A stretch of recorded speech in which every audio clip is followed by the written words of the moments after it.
اللہ تبارک و تعالی نے اس آیت میں جو میں نے آپ کے سامنے تلاوت کی ہے اس میں ارشاد فرمایا ہے کہ اے لوگو اپنے اس رب کی عبادت کرو جس نے تم کو بھی پیدا کیا اور تم سے پہلے تمہارے والدین تمہارے آباء و اجداد ان کو بھی پیدا کیا۔ اللہ کی عبادت کرو تاکہ تم متقی اور پرہیزگار بن سکو۔ میرے بھائیوں، اللہ کا لاکھ لاکھ شکر ہے کہ جس نے ہم سب کو حج کرنے کی توفیق عنایت فرمائی، اور آپ جانتے ہیں کہ حج اللہ تبارک و تعالیٰ کی طرف سے بہت بڑا اعزاز ہے، بہت بڑی سعادت ہے۔ حج کر لینے سے انسان کے سارے گناہ ختم ہو جاتے ہیں۔ اللہ کے رسول صلی اللہ علیہ وسلم ارشاد فرماتے ہیں کہ جس نے بیت اللہ کا حج کیا اور دوران حج گناہوں سے دور رہا، بیہودہ گفتگو سے دور رہا، تو وہ حج کے بعد گناہوں سے ایسے پاک ہوگا جیسے اس دن گناہوں سے پاک تھا جس دن اس کی ماں نے اس کو جنم دیا تھا۔ میرے بھائیو، حج تو ہو چکا، حج کی فضیلتیں، حج کے فوائد بھی ہم حاصل کر چکے۔ اب سوال یہ پیدا ہوتا ہے کہ ہم ان کاموں سے دور رہیں جن کاموں کی وجہ سے حج ہمارا ضائع ہو سکتا ہے، جن کی وجہ سے ہمارے وہ نیک اعمال جو ہم نے بڑی محنت سے اکٹھے کیے ہیں وہ ایک لمحے میں ختم ہو سکتے ہیں۔ میرے بھائیو، آپ جانتے ہیں کہ توحید اللہ تبارک و تعالیٰ کو بہت پسند ہے اور شرک سے اللہ تبارک و تعالیٰ کو بہت نفرت ہے۔ توحید اللہ تبارک و تعالیٰ کو اتنی پسند ہے کہ اللہ تبارک و تعالیٰ نے توحید کی خاطر جنوں اور انسانوں کو پیدا کیا ہے۔ 27ویں اس پارے میں اللہ تبارک و تعالیٰ ارشاد فرماتے ہیں کہ وما خلقت الجن والانس الا لیعبدون، کہ میں نے جنوں کو اور انسانوں کو صرف اور صرف اپنی عبادت کے لیے پیدا کیا ہے۔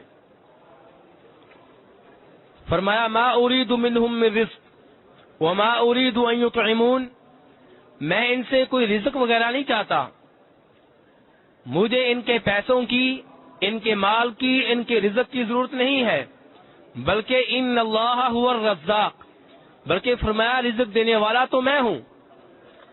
پھر کیوں پیدا کیا ہے جنوں انسانوں کو؟ اسی ایک مقصد کے لیے جو پہلے ذکر کیا جا چکا کہ الا لیعبدون، تاکہ یہ صرف اور صرف میری عبادت کریں۔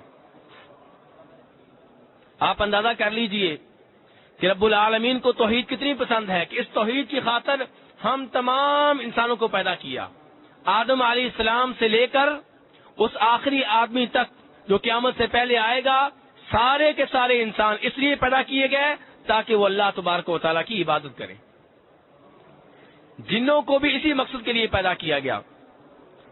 اور یہاں سے میرے بھائیوں، آپ کو یہ بھی معلوم ہوگا کہ ہمارے ہاں کچھ لوگ نبی صلی اللہ علیہ وسلم سے محبت کا اظہار کرتے ہوئے، آپ سے عقیدت کا اظہار کرتے ہوئے کئی دفعہ ایک غلط بات کہہ جاتے ہیں۔